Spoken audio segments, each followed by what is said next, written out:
Boring නැති BS පන්තියේ මැයි මාසයේ වැඩපිළිවෙල කොහොමද කියන එක පිළිබඳ දැනුවත් ගන්න තමයි ඔයාලට මේ වීඩියෝ එක කරන්නේ.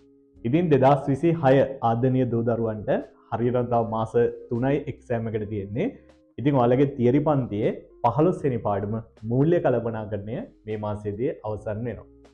රිවිෂන් පන්තියේදී 8 9 10 11 කියන පාඩම් 4. ඒ කියන්නේ රක්ෂණය, සංවේදනය, ප්‍රවාහනය, වෙළඳාම කියන පාඩම් 4ම ඔයාලට රිවිෂන් ක්ලාස් එකේදී සම්පූර්ණයෙන්ම ආවරණය වෙනවා.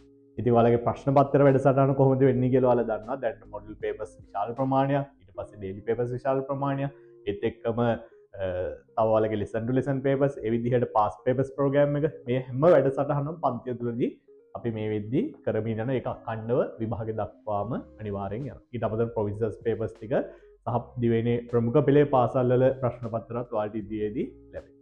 ඉතින් 2027 දරුවන්ට තියරි පන්තිවල ඉතා වැදගත් පාඩමක් කොළඹ ව්‍යාපාර අධ්‍යයන විෂය මුදල් සහ මූල්‍ය ආයතන 7 වෙනි පාඩම අපි මේ මාසේ ආරම්භ කරනවා.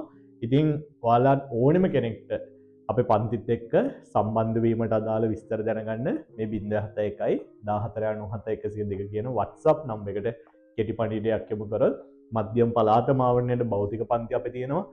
ඔන්ලයින් පන්ති දිවයින මාවරණය වෙන්න තියෙනවා. ඕනෙම පන්තියට සම්බන්ධ වෙලා ඔයාගේ ව්‍යාපාර අධ්‍යයන විෂයට නිසක ඒ සාමර්ථ්‍යයක් සඳහා ඔයාලට වැඩ කරන්න පුළුවන් අපිත් එක්ක සම්බන්ධ වෙන්න තුලින්. ඉතින් ආරාධනා කරනවා පුතේ හැම කෙනෙක්ම අපිත් එක්ක BS විෂය හදාරන දරුවෝ විශ්වාසයෙන් එකතු වෙන්න අනිවාර්යෙන් ඔයාගේ සාමර්ථ්‍යයෙන් අපි අපේ උපරිම කැපවීම පළවෙනියෙන් ලබා දෙනවා.